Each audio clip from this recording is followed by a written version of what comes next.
a todos los presentes. Gracias por estar acá.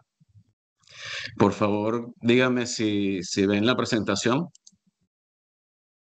Sí, Sí, ahí, ingeniero. Sí, todavía no está en tipo presentación, pero bueno, no, ya la voy a colocar. Me avisan, por favor.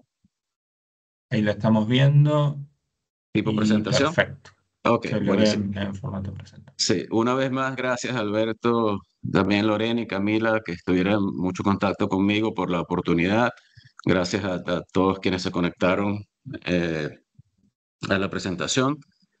Y también quiero dar gracias a, como ustedes ven allí, a pesar de que yo estoy dando la charla el día de hoy, somos tres autores, Rafael, Alfonso y yo, quienes trabajamos en Interrock, y quiero darle las gracias también a ellos por los aportes. Esta presentación surgió bueno, ya sabemos que este tema de inteligencia artificial está en auge, está en boga, no digamos moda, porque esto probablemente llegó para quedarse o para evolucionar mucho más.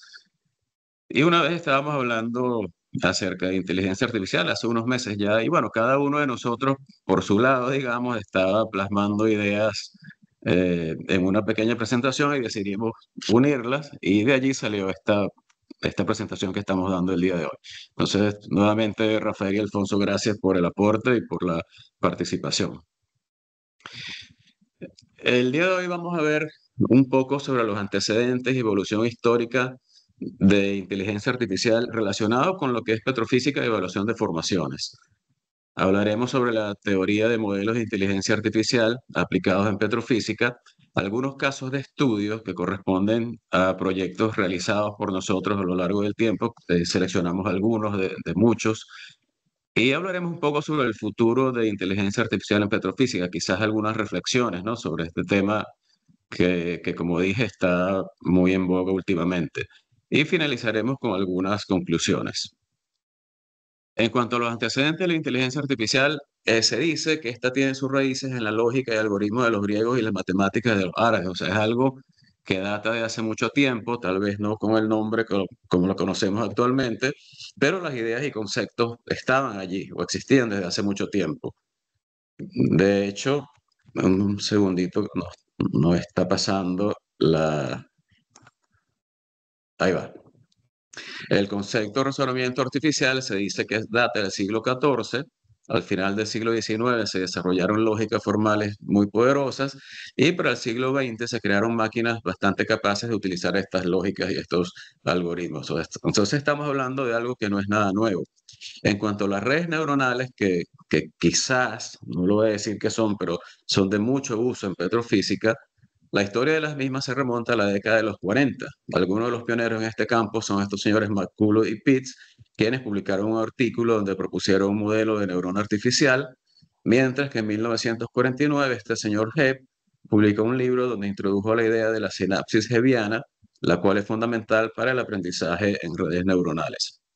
Sin embargo, se dice que fue realmente en 1950 cuando se habló por primera vez de inteligencia artificial gracias al trabajo de este señor, Alan Turing, quien en su artículo propuso lo que se conoce ahora como la prueba de Turing, la cual se basó en un juego de imitación en el que una máquina intenta convencer a un interrogador de que es una persona.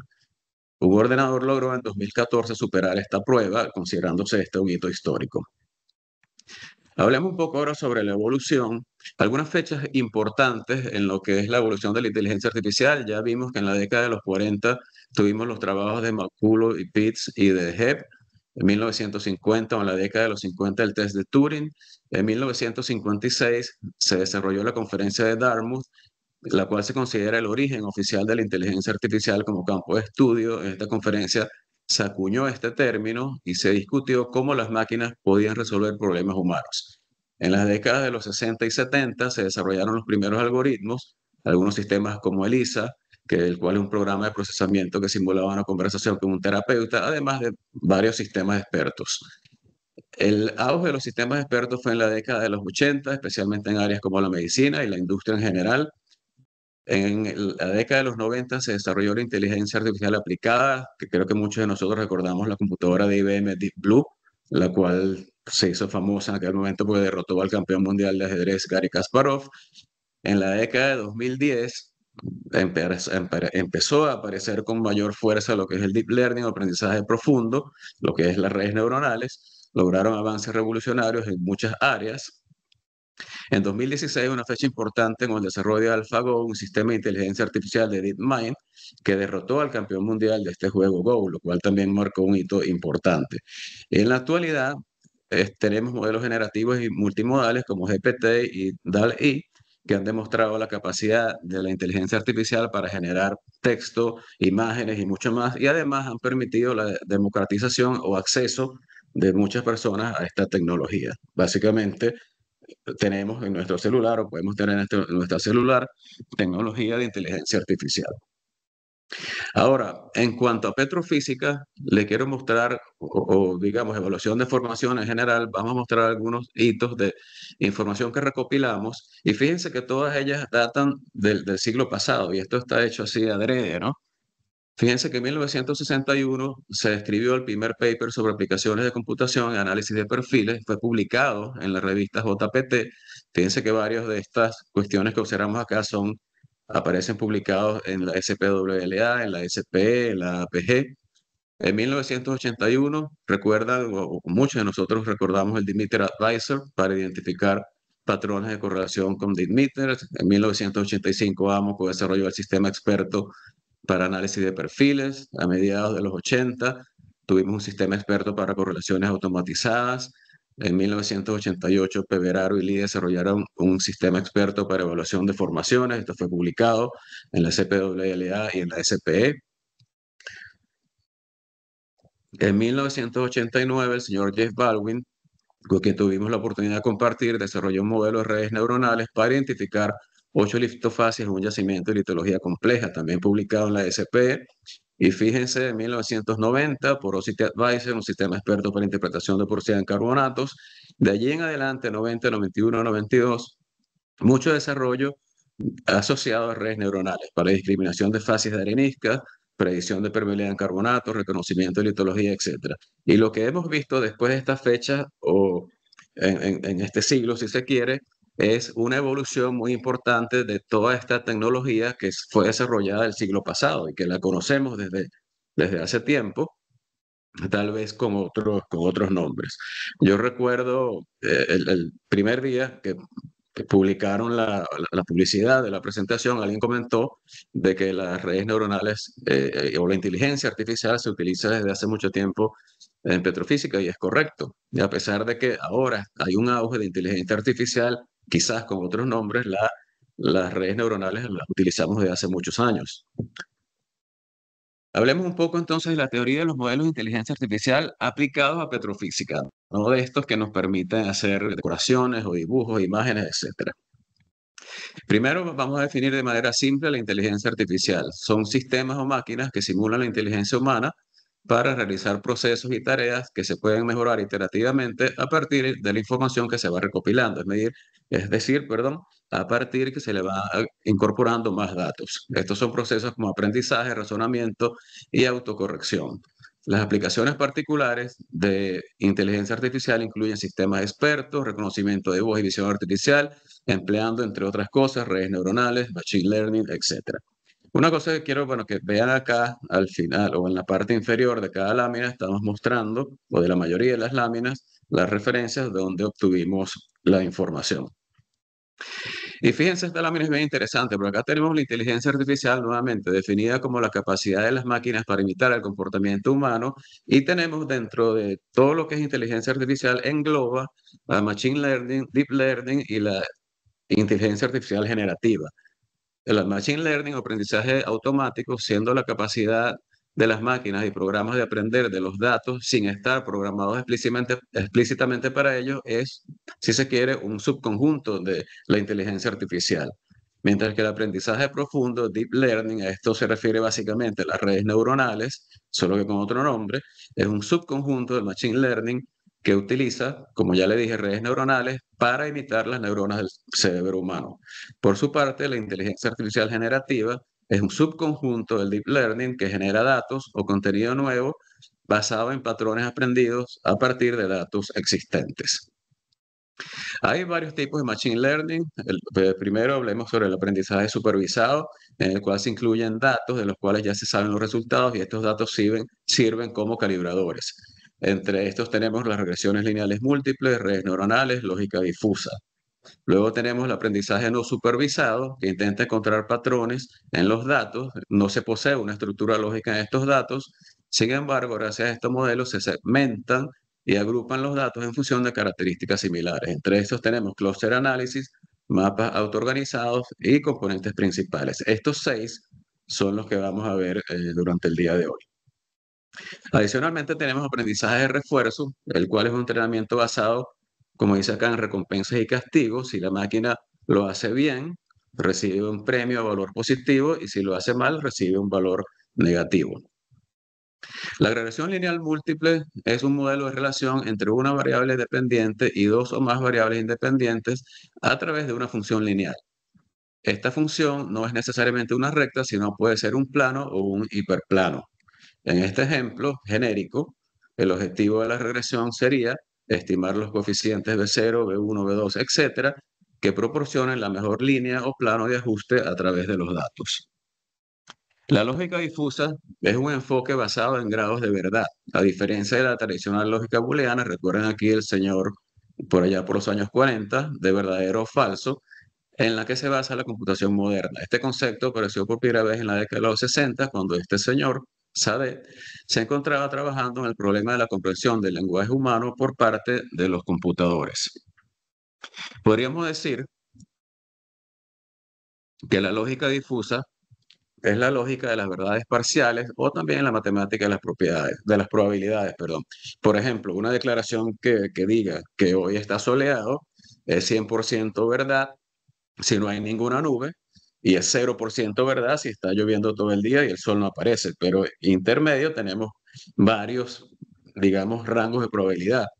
Por ejemplo, 80% o 70% si hay pocas nubes, 50% o 40% si hay neblina, etc.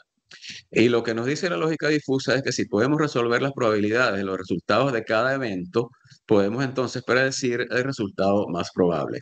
Acá tenemos un ejemplo aplicado, digamos, a los humanos. Puede ser la visión de la lógica clásica nos dice que una persona es alta o no alta, es alta o es baja.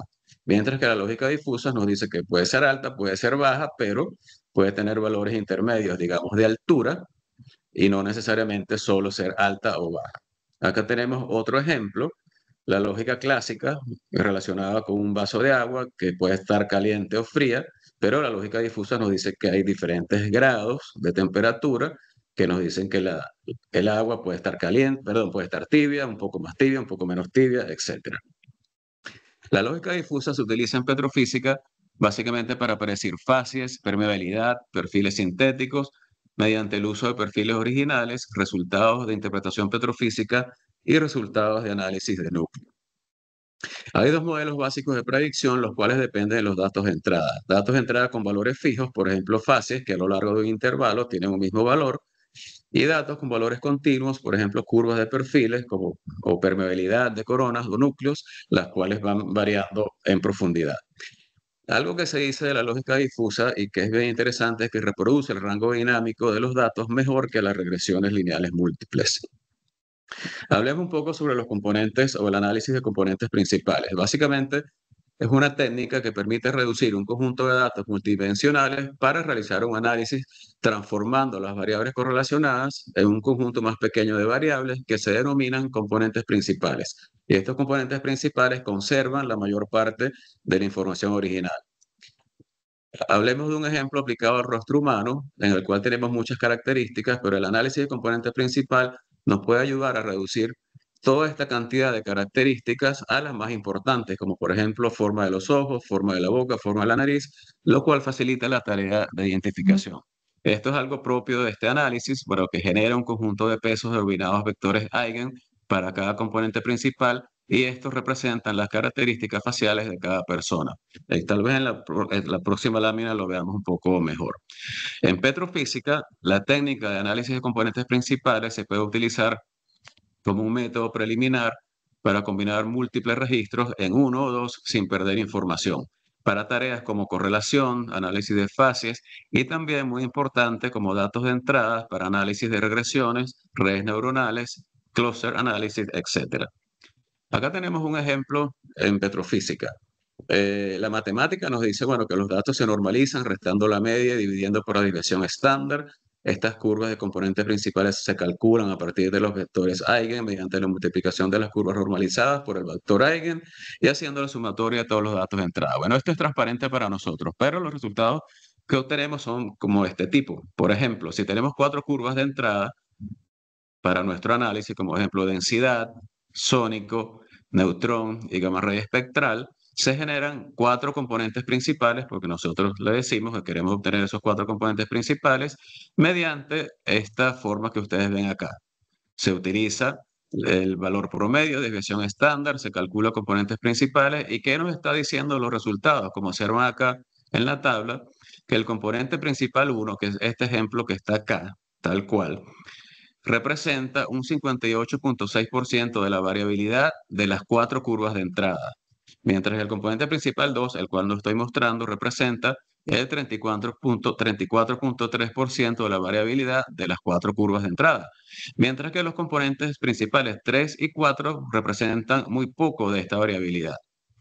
Es decir, que si tomamos los componentes principales 1 y 2, contienen o representan alrededor del 93% de la variabilidad de los datos. Es decir, que si nosotros tenemos pensado utilizar estas 4 curvas como entradas para un modelo de clúster, por decir algo, o de redes neuronales, podríamos inicialmente hacer un análisis de componentes principales y en lugar de utilizar 4 curvas de entrada, utilizar estas dos, los componentes principales 1 y 2, porque ellos nuevamente representan la mayor parte de la variabilidad de los datos sin pérdida básica de información.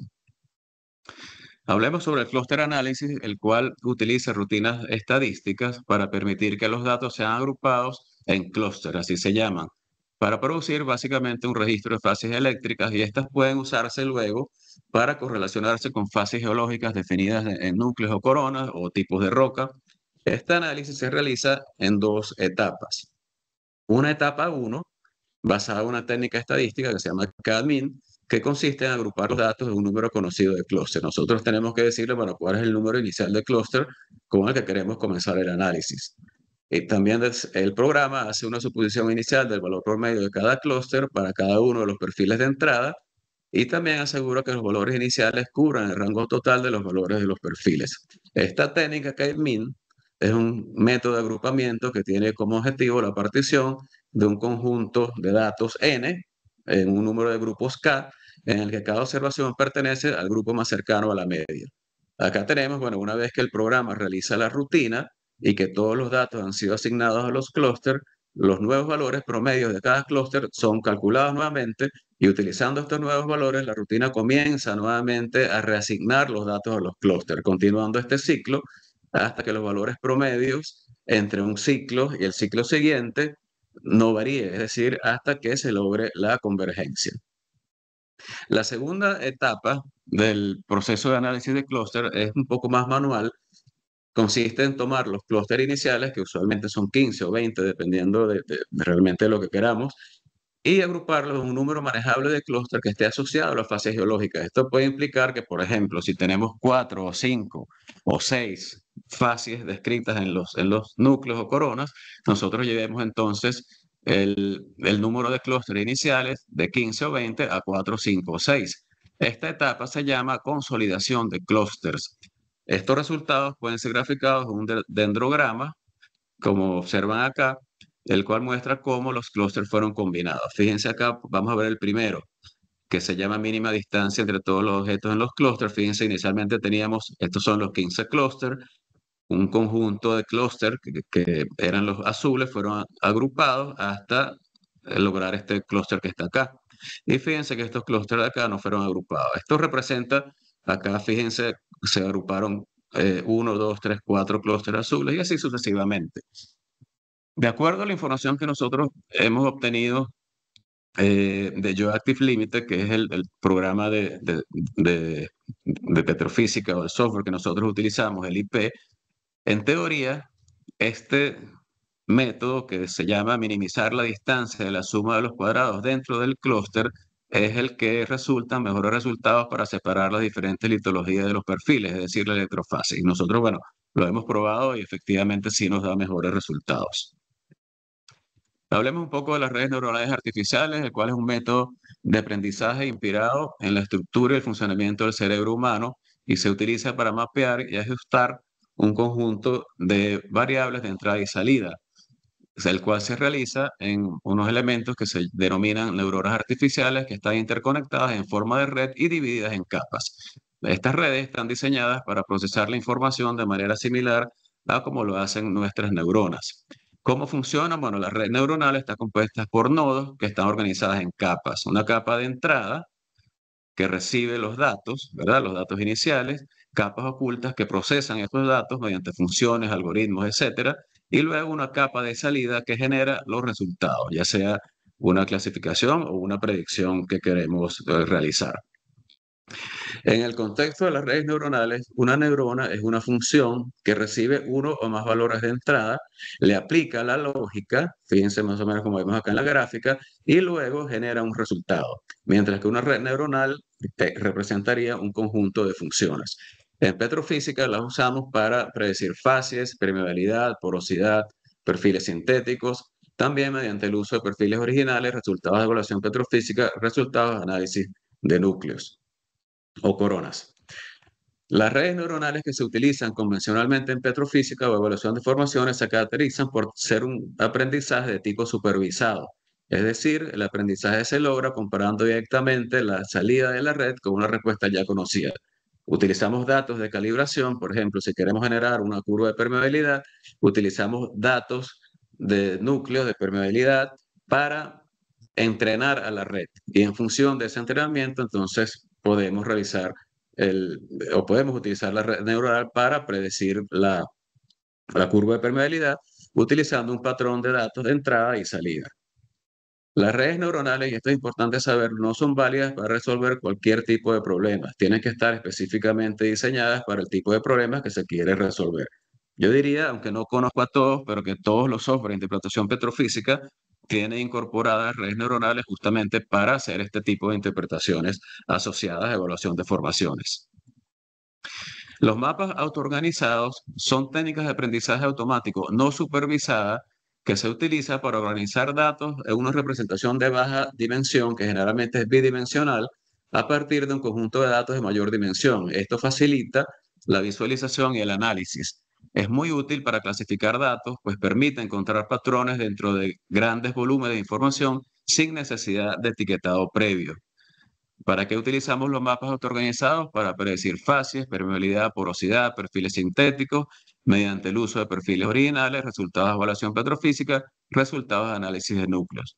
¿Cuál es la diferencia con otros métodos que hemos visto que no requieren como entrada una curva de calibración? Entonces, fíjense que por allí la regresión lineal múltiple, lógica difusa, redes neuronales, mapas autoorganizados, los podemos utilizar para predecir las mismas cosas que estamos buscando, fases, permeabilidad, porosidad, etcétera. Pero algunas de ellas, dependiendo, algunos de estos métodos, dependiendo de los datos, etcétera, datos de entrada me refiero, funcionan mejor que otros. Y eso lo vamos a ver en algunos de los casos de estudio.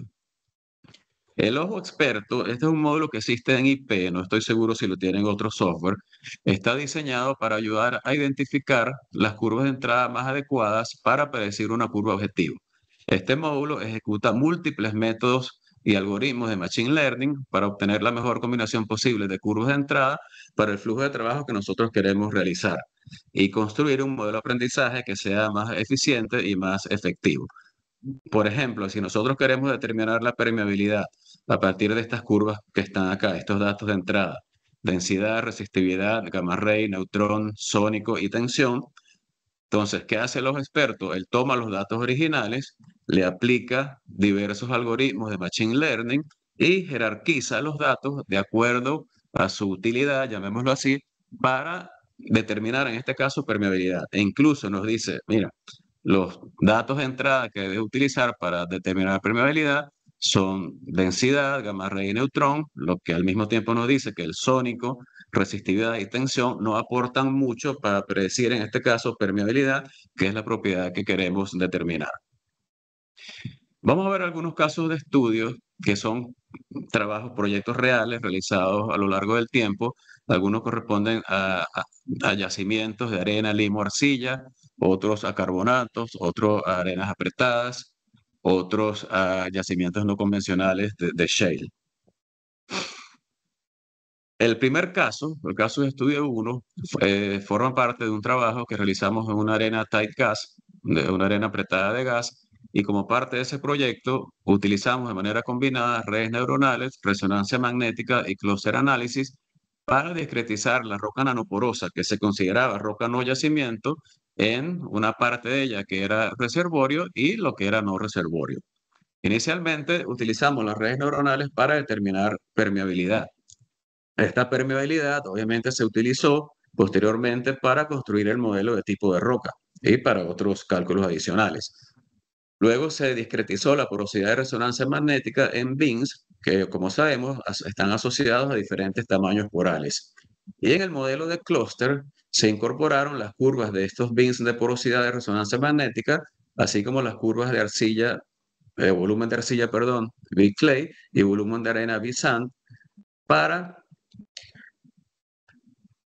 a partir de 15 agrupaciones iniciales, consolidar a dos agrupaciones como observan acá. Fíjense, una agrupación sería los clústeres color azul, otros serían los clústeres color celeste, y esto nos dio como resultado una curva con valores 1 y 2, y estos representaban cada uno de ellos la roca que, siendo de baja calidad, una tenía características de reservorio y la otra características de no reservorio.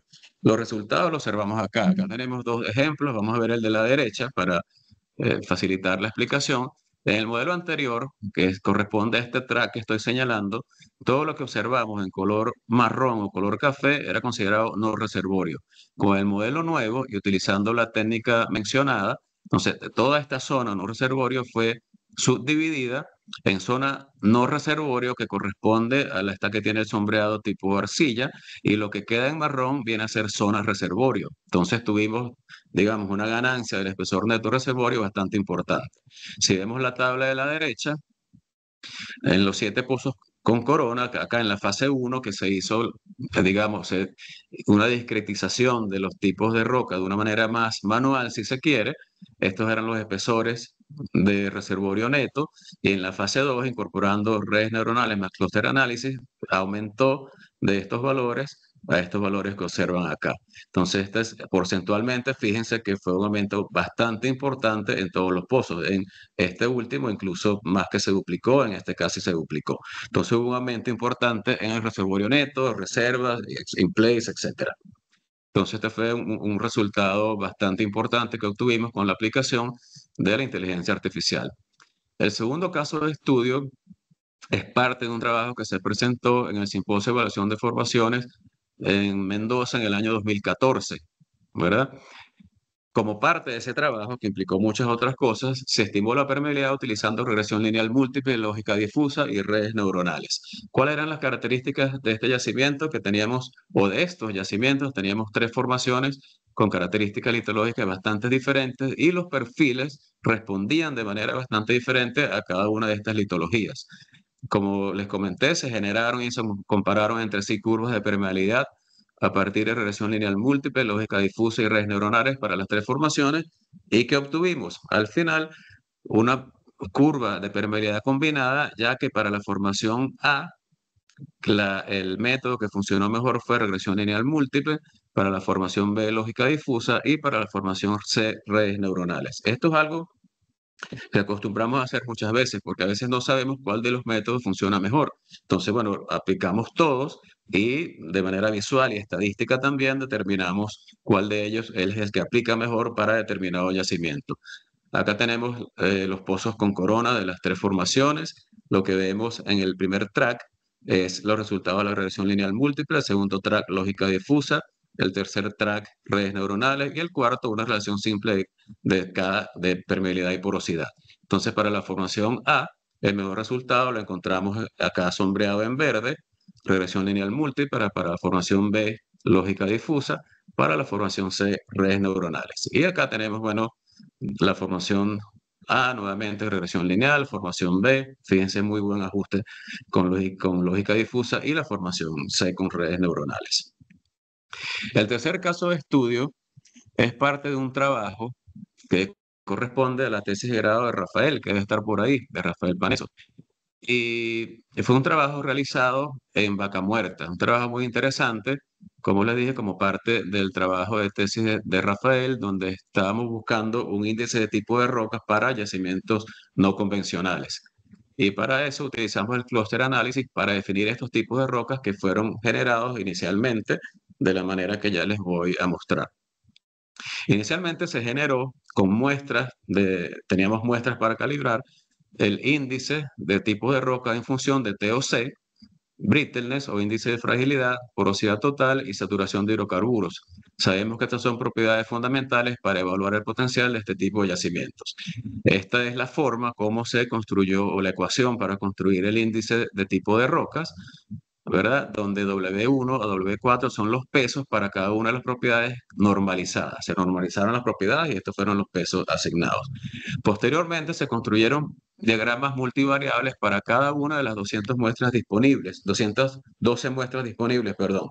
Y luego, mediante asociación geométrica, se definieron 4 tipos de rocas. Fíjense que cuando comenzamos a hacer esa agrupación, o bueno, básicamente Rafael lo hizo, se comenzaron a observar estos polígonos muy característicos que pudieron ser asociados, obviamente, de acuerdo a los valores de cada una de las propiedades. Cada vértice de esto corresponde a cada una de las propiedades. Se pudieron identificar 4 tipos de roca. A partir de esos 4 tipos de roca se generó una curva de tipos de roca. Posteriormente, se construyó un modelo de cluster análisis para calibrar este índice de tipo de roca obtenido, digamos, en las muestras, utilizando la técnica K-mean. Partimos de 15 clústeres y luego se agruparon en 4 clústeres que estaban asociados justamente a esos 4 tipos de roca que vimos en la lámina anterior. ¿Qué es lo interesante de esto? Que mediante el clúster análisis se logró reproducir los tipos de roca con respecto a los definidos con el índice, con un porcentaje de éxito cercano al 75%. Acá está la tabla de contingencia, donde vemos el match para los diferentes tipos de rocas, con un match en las rocas tipo 1 y tipo 4 superior al 80%. En el caso de la roca tipo 4, casi de un 90%.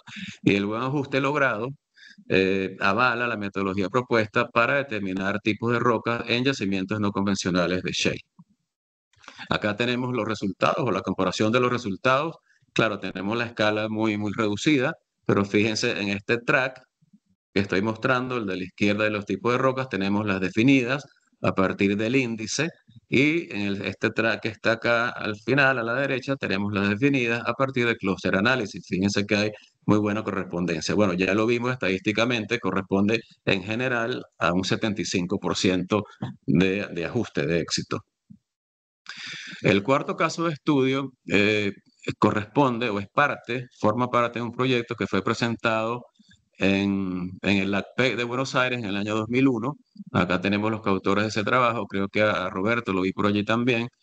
Y también fue presentado en el simposio de la Sociedad de Analistas de Núcleos de Coronas en el año 2002. Y acá se utilizaron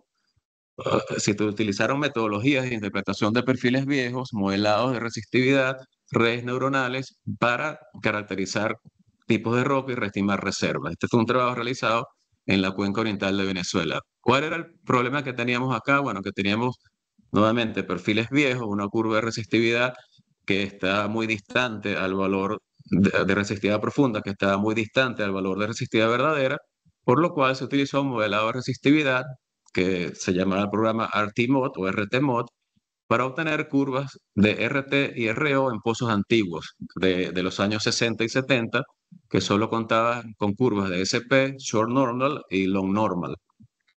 Entonces, ¿qué teníamos acá?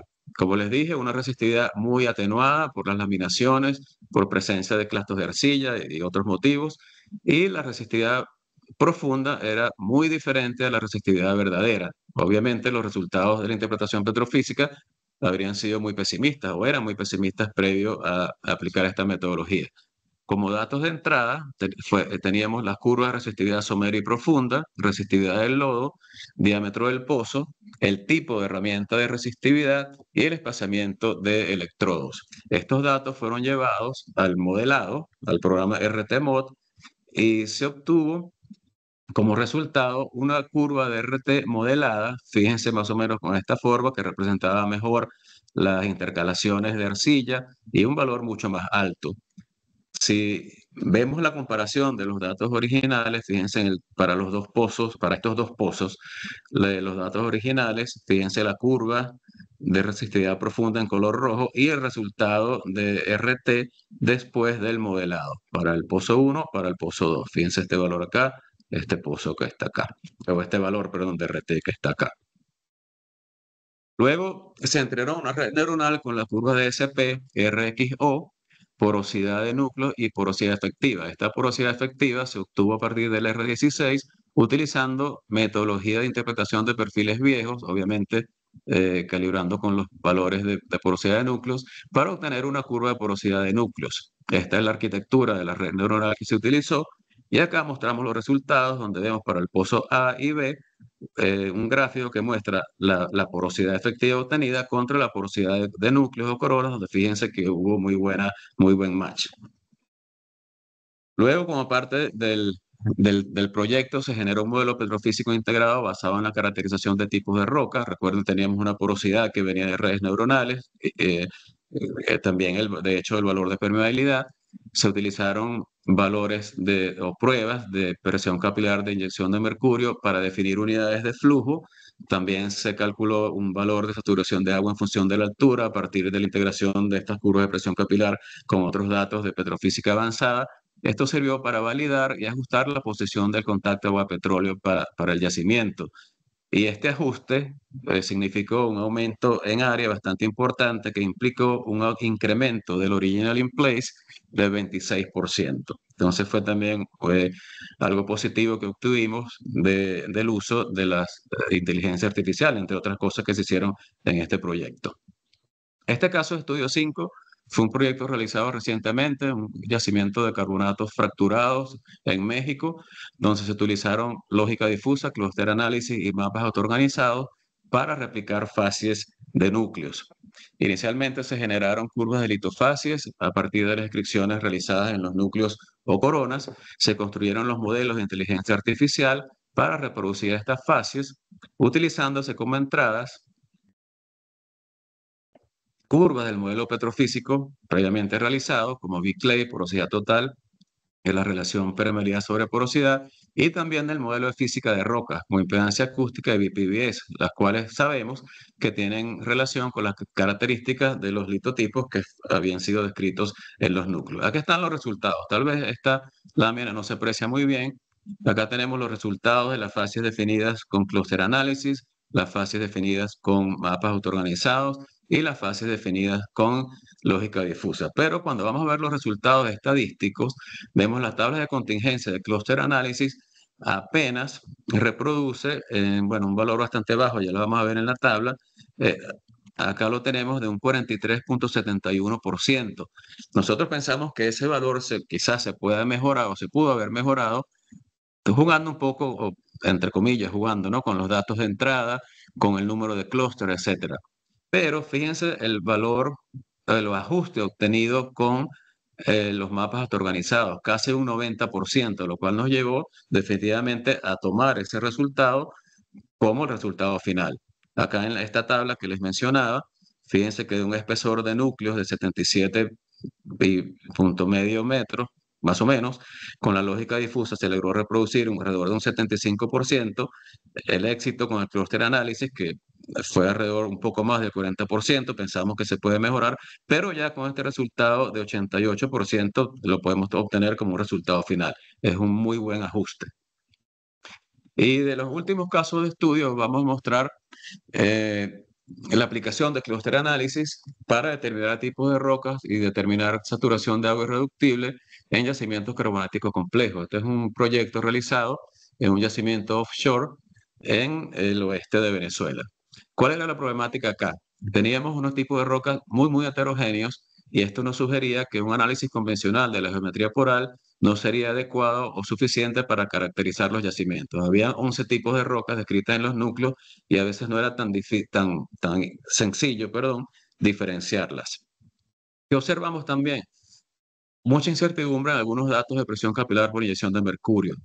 Teníamos dos yacimientos, uno superior, uno inferior, y observamos una forma irregular de las curvas, cruces de las curvas que no, de cierta manera, no representaban de buena manera la roca. Y eso lo pudimos corroborar también con la inconsistencia que observamos en algunos valores para saturación de agua irreductible, obviamente calibrado a la altura del yacimiento y los correspondientes tipos de rocas diagnosticados. Fíjense, nosotros sabemos que de acuerdo a los tipos de rocas existen valores de saturación de agua irreductible teóricos o esperados. Roca macroporosa está quizás entre 8 y 18% por allí, y lo que teníamos en los datos es que, bueno, si bien la roca macroporosa sí representa esos valores, así como la roca nanoporosa, pero las rocas intermedias, mesoporosa y microporosa, nos estaban dando valores demasiado optimistas. Entonces, hubo que descartar el uso de esas curvas de presión capilar para determinar los tipos de roca. Y para eso utilizamos entonces el clúster análisis. Partimos de un modelo inicial, aquí dice 6, pero bueno, partimos de los 15 clústeres, luego lo llevamos a 6 y comenzamos a observar cosas como esta, ¿no? Fíjense, dos tendencias, lo cual hacía difícil el análisis, y también solape entre las zonas de los clústeres.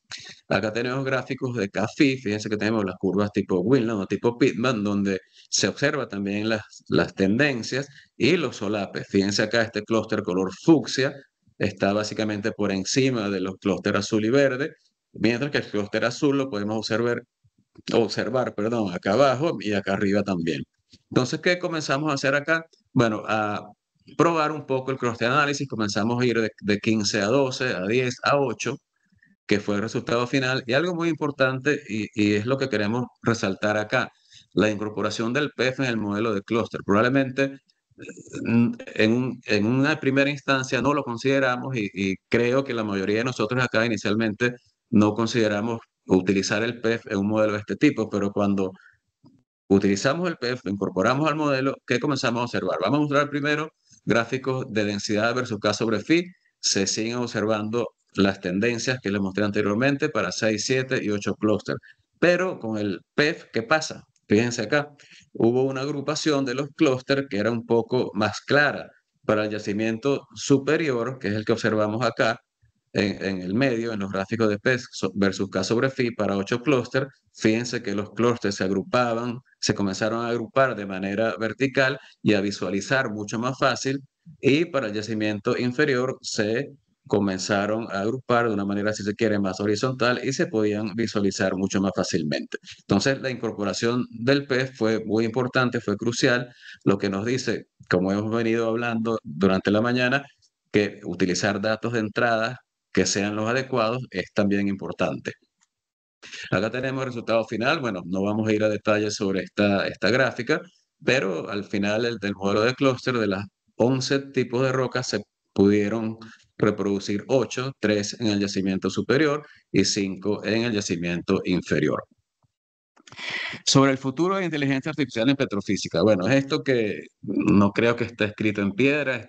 Estas láminas que vamos a ver ahora vienen de conversaciones que hemos tenido entre nosotros en Interrock, también con otros colegas, información que vemos a veces en LinkedIn de expertos en inteligencia artificial, también información que vemos en las redes, etcétera.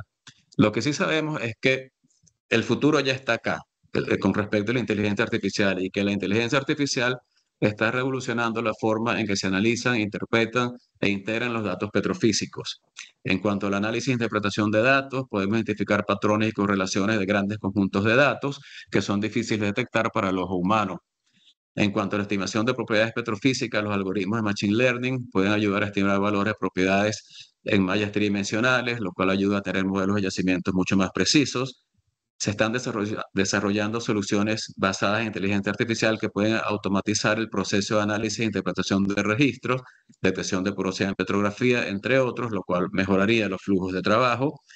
También fíjense en cuanto a la identificación de pozos secos y zonas de interés, aunque no es algo puramente de petrofísica o 100% de petrofísica, sí participamos en esto y nos puede ayudar la inteligencia artificial a predecir la presencia de hidrocarburos y a identificar zonas de mayor potencial de extracción de petróleo, lo cual puede reducir los costos asociados con la perforación de pozos secos. Y obviamente, en cuanto a la integración de datos multidisciplinarios, la inteligencia artificial facilita la integración de datos petrofísicos con otras fuentes de información geocientífica. Ahora, ¿cuál es la tendencia que estamos viendo? Bueno, que la inteligencia artificial está configurando un futuro donde la petrofísica y la evaluación de formaciones será cada vez más automatizada, como lo dice acá. Se espera que se vuelvan más autónomas y capaces de tomar decisiones complejas basadas en tiempo real. Se espera una expansión de la inteligencia artificial generativa, la cual se convertirá en un pilar clave, permitiendo simulación de escenarios bastante complejos, así como también la integración con el Internet de las Cosas, es decir, que la inteligencia artificial se combinará con dispositivos conectados para crear entornos más inteligentes y eficientes.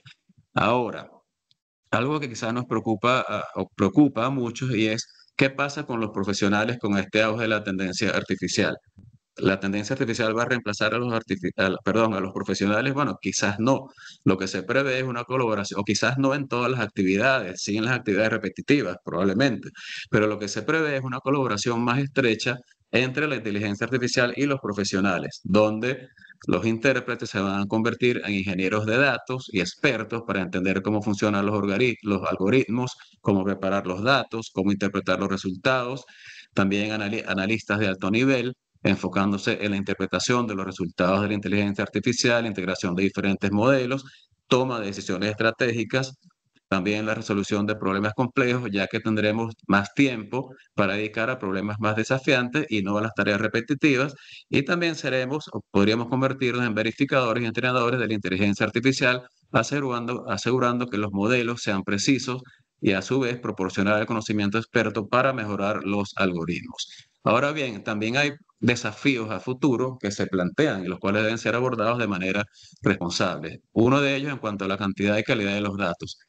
Y lo hemos venido diciendo, la efectividad de la IA depende de la cantidad y disponibilidad de los datos en gran medida, por lo cual es importante tener campañas de digitalización de perfiles y evaluación de registros, es decir, digitalizar toda esa información.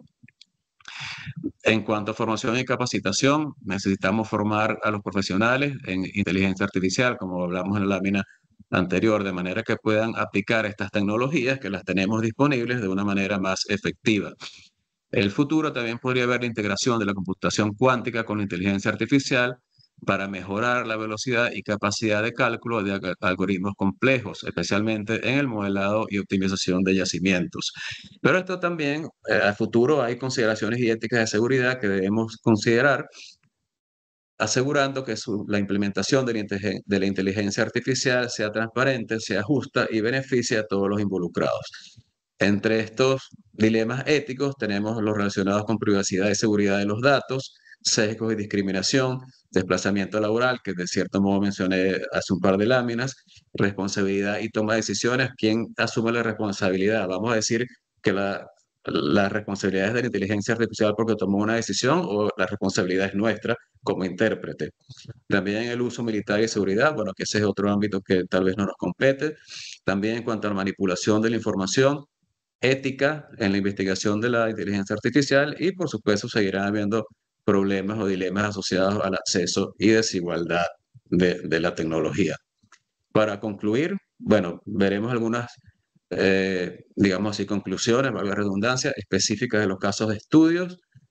Vemos que podemos lograr mediante el uso de inteligencia artificial una mejor caracterización y modelado de los yacimientos, mayor precisión en el cálculo de propiedades petrofísicas, tipos de roca en general en el modelo petrofísico o en los diferentes modelos que conforman el modelo petrofísico.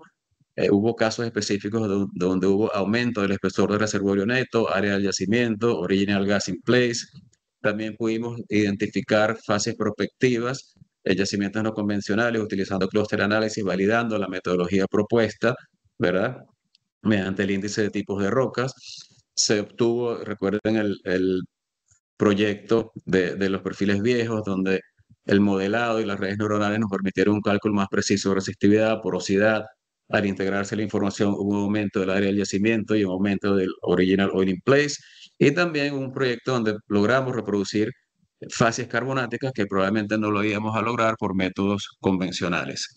En general, la inteligencia artificial está demostrando un enorme potencial en petrofísica, ya lo está haciendo en cuanto al procesamiento y análisis de grandes volúmenes de datos, predicción de propiedades petrofísicas, generación de modelos de yacimientos, análisis de incertidumbre, modelado de propiedades petrofísicas, interpretación de registros de pozos y también en la integración de datos. Con esto concluye la presentación. Nuevamente, gracias a la SPWLA, al capítulo argentino y a todos los presentes. Bárbaro. Muchísimas gracias, Juan Carlos. Excelente la presentación, súper clara. Panorama completo del tema de la inteligencia artificial. Coloco algunas preguntas que fueron surgiendo ahí en el chat, la estoy tratando de organizar un poquito. La primera es de Gabriel Gallardo, pregunta sobre el slide 22 en particular. Dice, cuando se realizan clustering mediante distancias cuadradas, ¿usan variables originales o las transforman? Por ejemplo, un scaling entre rango entre 0 y 1. Para específicamente cluster análisis. Sí. Sí, nuevamente, yo me voy a referir al que conozco, que es el que utilizamos en este caso en el IP, y utilizamos allí generalmente los datos originales, de las curvas originales. ¿Qué hacemos o qué podemos hacer previamente, si lo consideramos adecuado, hacer un análisis de componentes principales donde podamos reducir los datos originales de una dimensión mayor a un número menor? Y sabemos que el análisis de componentes principales, de cierto modo, es una especie de normalización de los datos. Bien. Perfecto, excelente. Jade tiene una pregunta interesante. Dice, ¿podemos concluir que el uso de inteligencia artificial en petrofísica es mediante el uso de la metodología de, por ejemplo, lógica difusa, redes neuronales, etcétera? O sea, lo que ella apunta es si hay veces que dicen de que aplican inteligencia artificial y resulta que es una metodología que ya hemos venido aplicando. Bueno, es que sí, como vimos en la presentación, tenemos años utilizando inteligencia artificial, solo que tal vez utilizamos otro nombre. Las redes neuronales, de hecho, las utilizamos desde los años 90, si mal no recuerdo, lógica difusa tal vez un poco más recientemente, Ajá. cluster análisis también un poco más recientemente, pero por lo menos hace 10 años. Lo que pasa es que ha ido cambiando el nombre, entonces ahora nos hablan de, por ejemplo, de Deep Learning, y Deep Learning básicamente se refiere a redes neuronales, que tiene décadas siendo utilizadas en petrofísica. Entonces, sí, básicamente estas metodologías o sistemas, como los queremos llamar, de inteligencia artificial, los hemos venido utilizando con otros nombres desde hace mucho tiempo. Bien, clarísimo, Juan Carlos. José Pepe Regueiro dice, muy buena la presentación. ¿Qué opinas del posible uso de redes neuronales convolucionales en el área de petrofísica? Entiende que están siendo muy utilizadas en otras áreas de las geociencias. Bueno, ahí No sé sí, bien. Eh, sí, fíjate lo siguiente, no tengo experiencia con las redes neuronales convolucionales, por lo tanto, no podré responder la pregunta, Pepe. Sin embargo, y Alberto, sin embargo, si alguien aquí dentro de la audiencia lo conoce, bueno, bienvenido a hablar un poco sobre el tema. Sí, si no, también nos pueden escribir a al mail de la SPWLA o sí, cualquier pregunta que puedan llegar a tener y nosotros nos encargamos Sí, de conectarlos. sí, y básicamente, Pepe, quizás la razón principal sea porque las que utilizamos son las que tenemos disponibles en el software comercial que utilizamos, ¿no? Ujú. Ya, listo, Carlos, sí. ya, no, con respecto a la pregunta de Pepe, sí, seguramente va a evolucionar en eso porque digamos que una de las principales funciones o ventajas que generan estas redes neuronales convolucionales es el tema de análisis de imágenes. Entonces, probablemente sí van a ayudar, bueno, digamos, en el tema de si tenemos secciones finas o láminas delgadas, etcétera, quizás eso puede ayudar a hacer a determinación de parámetros a partir de esas imágenes, o incluso más adelante, teniendo imágenes de registros, pues seguramente eso va a ayudar a hacer interpretaciones. Es lo que por el momento puedo aportar con respecto a eso. Pero sí, seguramente, lo dijo Juan Carlos varias veces, esto va evolucionando de una manera muy rápida que en cualquier momento vamos a tener dentro de los software de petrofísica herramientas que permitan hacer interpretaciones a partir de imágenes. Sí, gracias, Rafa. Interesante. Muchas gracias, Alexander. Interesantísimo. El modelo de Lorena Caviglia pregunta, el caso de estudio de modelado de resistividades con perfiles antiguos, ¿está incorporado en el software? No, bueno, no se lo sé decir nuevamente, hablo por el que conozco. Ese programa Artimod era un programa, digamos, individual aparte que estaba disponible en el mercado en aquel entonces. Es posible que haya otros programas que puedan hacer modelado de resistividad y que sean de fácil acceso. Quizás ese mismo puede estar disponible, obviamente mucho más moderno, habiendo evolucionado y quizás con otro nombre, tal vez. Puedo Bien. Sí, agregar un poco más con respecto a eso, a ese tema. Buenos días, buenas tardes a algunos, Alfonso Cuaglia por aquí. Eh, ese programa utilizado para ese proyecto que mencionó Juan Carlos era el existente para ese momento. Ya ese proyecto, como ustedes vieron, fue presentado entre 2001 y 2002. Y coincidencialmente, para la persona que creo que fue Lorena que hizo la pregunta, la empresa Synergy, antes de Synergy, que ahora es GeoActive, adquirió ese software, pero no lo tiene de manera comercial. Lo usan de forma interna para cuando ellos están haciendo consultoría en proyectos y en algunos donde nos han pedido, pues trabajamos de alguna manera también junto con ellos, opiniones y eso, y el programa ha evolucionado un poco desde aquella época y se usan, de hecho se llama IM, pero no es comercial, sino que se usa de manera interna para cuando hay consultoría de proyectos donde GeoActive está involucrada. Pero sí, el programa existe y si alguien está interesado tendría que comunicarse o con Interrock, o que es representante para Latinoamérica, o con GeoActive. Perfecto, muchísimas gracias. Levi Cohen pregunta, ¿se han aplicado estos modelos en yacimientos no convencionales tight o shale oil o shale gas? Entiendo que colocaste algunos ejemplos Sí, de correcto. tal. De hecho, había un caso de estudio para tight gas y había un caso de estudio para shale oil. La respuesta es sí, se Bien. pueden utilizar. Más que todo porque la pregunta salió antes de que mostrara los ejemplos. Ok, Pablo perfecto. Sangaray, sí, justo Pablo Sangaray presenta, los ejemplos que mostraste fueron fundamentalmente machine learning para computar o predecir propiedades petrofísicas. ¿Cuál te parece podría ser el rol de la AI generativa en la petrofísica? No solo para computar o predecir propiedades, sino para asistir en la generación de los modelos de machine learning y otras áreas como identificar malas lecturas en perfiles o asistir en la selección de modelos y parámetros en una evaluación petrofísica convencional. Sí, no, totalmente, Pablo.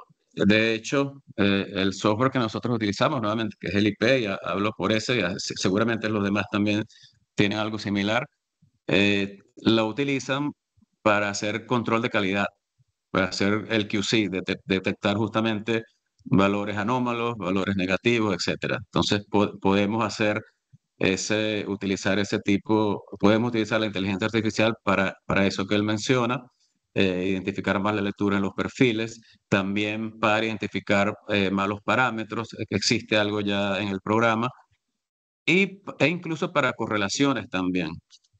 Obviamente, y eso es algo que también tiene bastante tiempo, pero ha ido evolucionando a lo largo de los años.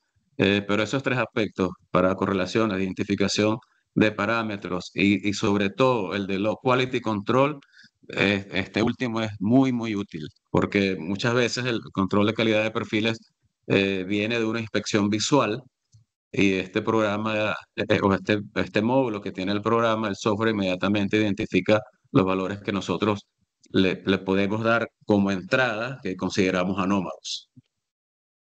De hecho,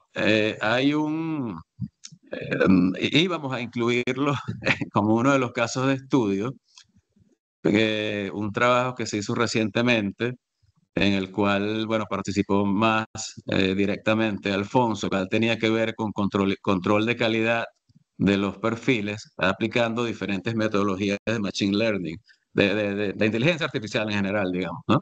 Y se utilizó el clúster, se utilizó regresiones lineales múltiples, mapas autoorganizados, entre otros. Entonces la respuesta es sí, o sea, no solo para predecir propiedades, sino también como control de calidad de datos y parámetros e incluso para correlaciones. Perfecto. Muchísimas gracias, Juan Carlos. Muy clara la respuesta. No sé si Yalitza continúa con la mano levantada, pero no sé si era para comentar algo sobre lo que estábamos hablando o había quedado levantada la mano. Hola, buenos días por aquí, en México. Sí, quería hacer una aportación, ¿no? de un proyecto que estuve donde se aplicó la combinación de todas estas metodologías de redes neuronales para generar curvas sintéticas para pozos exploratorios, usando las curvas generadas por geofísica de del punto que se tiene como propuesta y usando, por supuesto, también toda la parte de las curvas geofísicas. Se seleccionan cuáles son las curvas geofísicas y se adaptan y se suavizan para que puedan quedar como una curva geofísica, más la información de los pozos vecinos, ¿no? Usando mapas autoorganizados, clúster análisis, redes neurales. O sea, usando cada una de estas técnicas, uno va viendo cuáles son las que mejor se adaptan y poder generar por lo menos las curvas básicas de gamma ray resistividad, densidad ozónico, para un pozo que se tenga propuesto como exploratorio y poder Sí, hacer su cálculo, ¿no? sí, Claro, correcto. ayudado también con una buena parte de la geofísica y un buen modelo estructural, sí se puede construir. Es un trabajo muy bonito y bueno, retador. Es un aporte, ¿no? Pues estuve en No, esa no, oportunidad. sí, correcto, Yalixa. También gracias primero por tu aporte y hemos visto eso también, donde uno busca predecir las curvas lo hemos realizado también, predecir las curvas para una perforación posterior. Perfecto. Bueno, muchísimas gracias, Juan Carlos. Vamos cerrando por acá. En nombre del Sí, SPWLA, el capítulo Argentina, muchísimas gracias a Juan Carlos y los coautores del trabajo, súper interesante. Los invitamos a seguirnos también en las redes sociales, ya sea en LinkedIn o en otras redes sociales también, en Instagram, para ver las actividades que vamos a ir desarrollando durante el año. Y bueno, nuevamente muchísimas gracias y estamos en contacto nuevamente por acá por los canales del SPWLA. bueno, una vez más, de mi parte bueno, también de parte de Interrock en general, Alfonso y Rafael, muchas gracias por la invitación, por la oportunidad y bueno, espero que sigamos trabajando en conjunto. Perfecto, muchísimas gracias. Muy linda presentación, Juan Carlos, muy, muy nutritiva. Muchas gracias, Alberto. Saludos. Un abrazo grande y saludos para todos también.